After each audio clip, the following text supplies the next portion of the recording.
morning, welcome back to the channel. I wanted to kind of take you through, I'm also doing dishes. But I wanted to take you through our next stage that I typically put us through when we are in between waiting for our home study to be approved and waiting to find out when our next walkthrough date is. So as many of you who have been following our foster to adopt journey, I'm sorry, I think there's like, so my upper lip is just like dry and then everything else is fine. I don't know, it's weird. But for many of you who are following our foster to adopt journey, I'm trying to kind of take you guys through the step-by-step process of what we go through because this is not our first rodeo. So the next stage that I typically do, actually there's two, well, I would say there's probably three things that I really do respectively. And the light is just, it's funny. I try to illuminate the room because I'm really trying to use natural lighting right now. Because in the summertime, it sounds opposite, but in the summertime, the way, because we're here in Houston, so it's beyond hot. It is like hellish. But the way the sun hits our house, we have to actually keep a lot of our blinds closed to contain the coolness, because when the sun comes through, it's so intense during the summertime, the house will actually become hotter, so our AC will work harder, and that's a very expensive bill. So right now, even though it is warming up here in Houston during March, probably more so than I would like, the sun, the UV rays are not that intense just yet, so I can kind of use natural lighting for that. Okay, so let me show you the first project that I'm working on, and I'm going to take you over here. Okay, so this big garbage bag, as I like to call it, basically I'm cleaning out our pantry, and you can kind of tell I'm starting to move things around.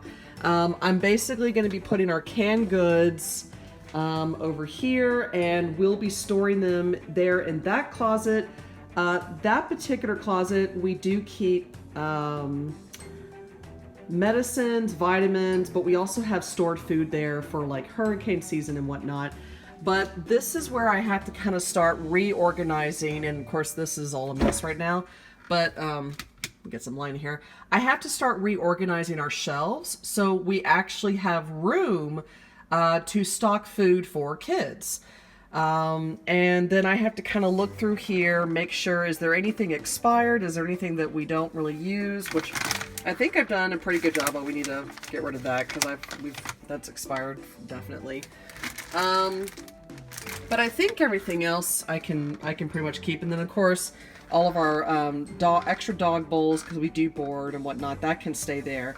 And part of licensing with CPS is that your food has to be, all food products have to be a certain like height up, and they can't, so like this shelf right here, it is not allowed to have any food products whatsoever for human beings. Now, like, treats for dogs and things like that, that's fine.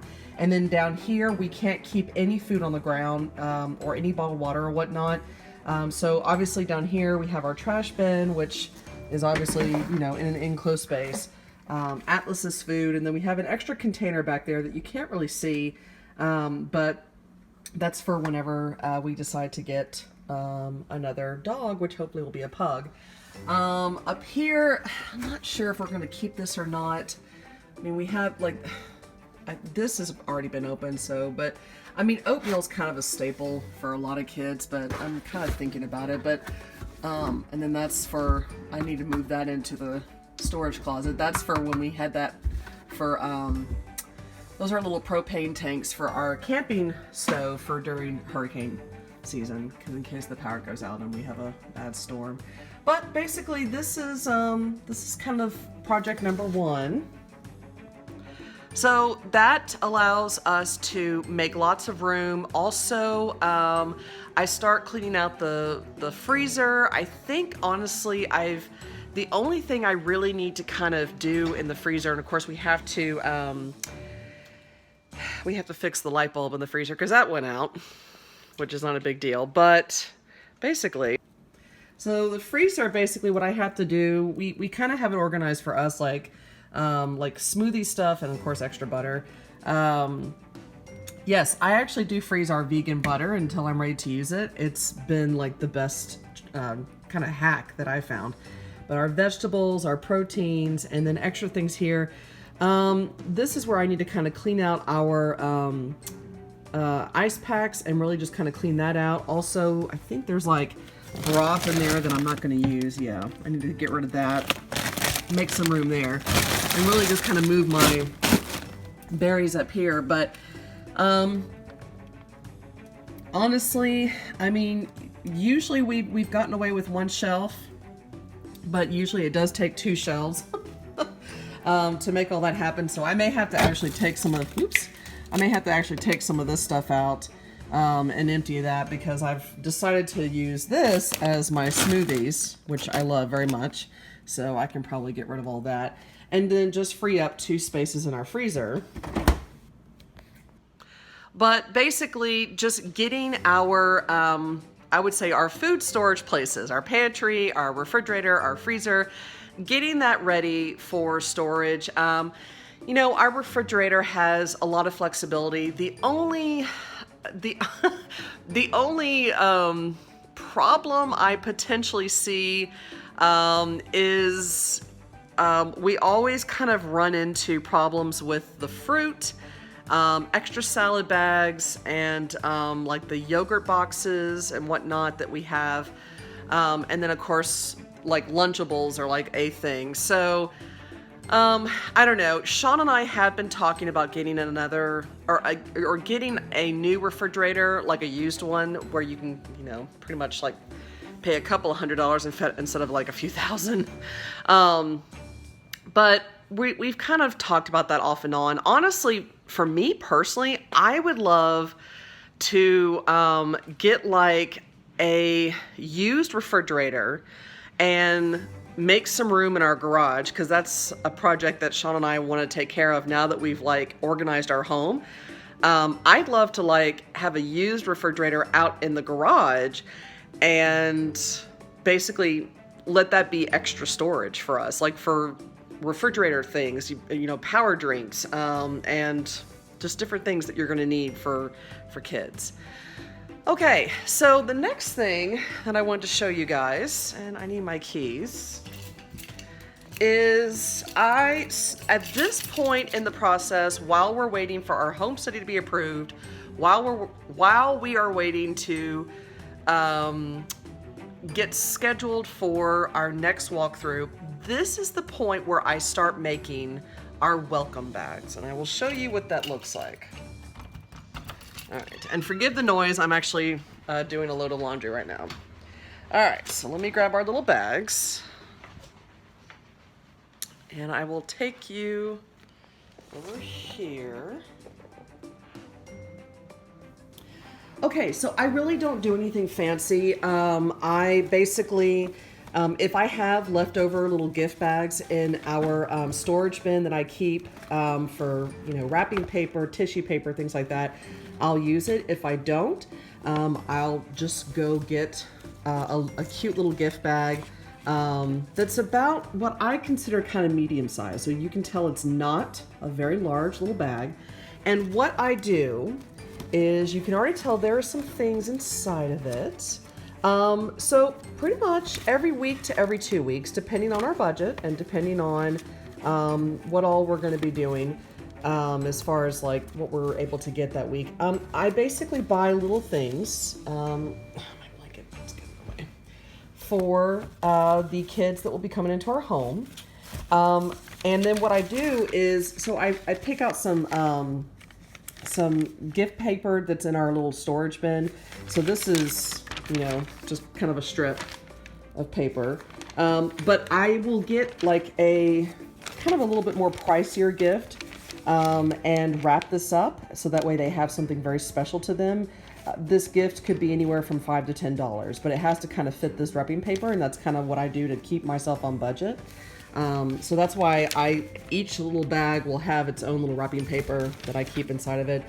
But so far we have, and the thing is that I do want to make sure I include, all of these items that you see in here are less than $1. So I basically go to the dollar aisle at Target or Walmart and I take a look at what they have, and because we are licensing for girls, we're licensing for girls from 4 to 12. I have to get things that fit that age range and that gender, and basically things that are kind of fun that they can use. So I got some cute little pens so far. I've got this really cute little stamp pack. Oh, it just kind of fell down.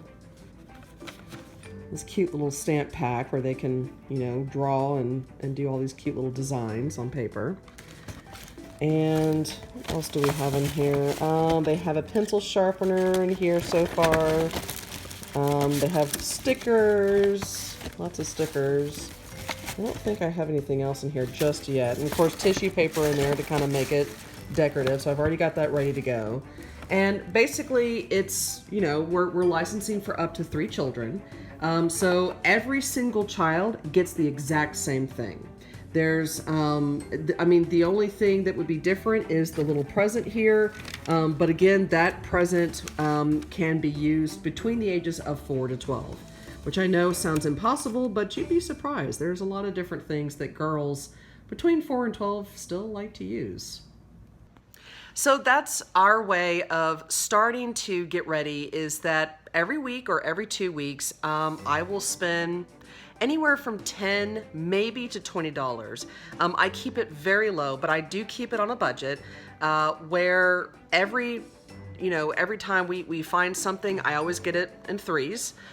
So if there is something that I really like, but there's only 2, I don't get it.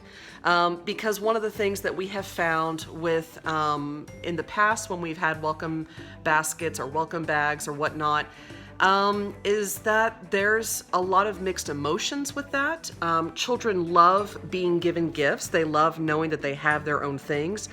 But especially if you're dealing with a sibling pair or a sibling group, there's that very typical sibling jealousy. So if one sibling has something different than the other, it can become a very chaotic situation. So I try to keep everything the same so that they don't feel like one is being treasured over the other.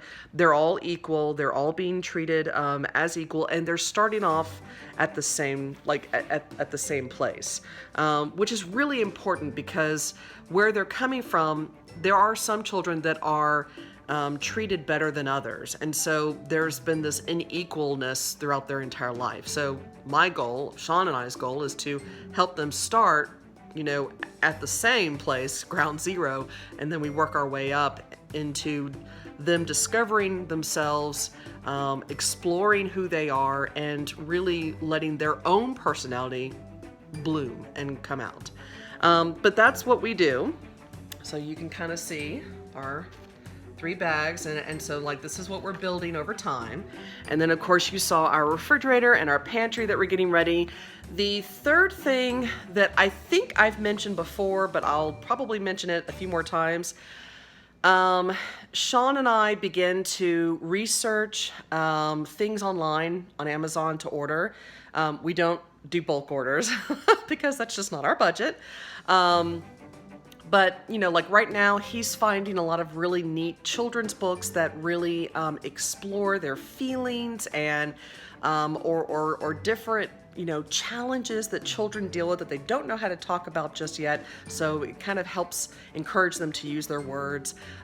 He and I both actually, funny enough, so he found some journals for girls that I already had saved on what we call our kids list for Amazon. So I thought that was actually really cool. And then of course I've got other things saved up and ready to go, like the bath toys that we're gonna get for the bathtub upstairs. And they're gonna be kind of young toys, but it's interesting that our 10-year-old foster daughter last year actually played with several of the younger children's toys. And, that isn't really a concern as a foster parent when you see that, because one of the things that you learn as a foster parent is trauma is tricky. So not to put like a play on word there, but trauma is tricky to the brain. It can cause a child to be emotionally delayed, and so because they may have had to grow up in other areas of their life that that their body and other parts of their brain just haven't caught up with yet. So there's a lot of lost time for them in their childhood. So allowing them to regress a little bit, obviously in a very controlled environment where we're able to help them process their feelings and their thoughts and just kind of that whole movement. And of course we learn all of this through our training, but we also do we do work with a counselor or a clinical psychologist if we feel like there may be some other more intense challenges or issues that we need to kind of tackle with the child and help her move through that. But in our training, we've learned that it is okay for them to, especially if they are between the ages of 10 and 12, where most children who haven't been traumatized kind of move past playing with younger toys. It's okay for those girls who are in foster care between the ages of 10 and 12 to let them and to encourage them in the sense to play with younger toys, because they need to try to they need to kind of pull themselves up to where they need to be. So they need to kind of regress a little bit and then go that route. So we're going to be doing the bath toys here pretty soon. I think once we get to the middle of April, which is usually where Sean and I's pay kind of comes together, and we're paying our bills, and we may have like a little bit extra left over. That's usually where I try to look at, okay, so can we spend $25 this pay period to go get some bath toys and kind of get our bathroom fixed up and ready. I will say the most relief that I have right now that we did not have last year was that both of our kids' rooms are completely done. I'm so happy about that. Last year, that was not the case. We were scrambling at the last minute. So this year, we did it completely opposite. The moment we started classes, actually, I think it was just before we finished classes, we purchased the remaining items we needed to get the children's bedrooms completely done. Because everything else can actually be done over time, and it does take time for all of this to process. So anyway, I hope this was helpful for you guys today, especially if you are considering fostering to adopt or fostering or adoption. I want to try to help you guys know that not everything has to be done at the same time. We've made that mistake, so trust me, I get that.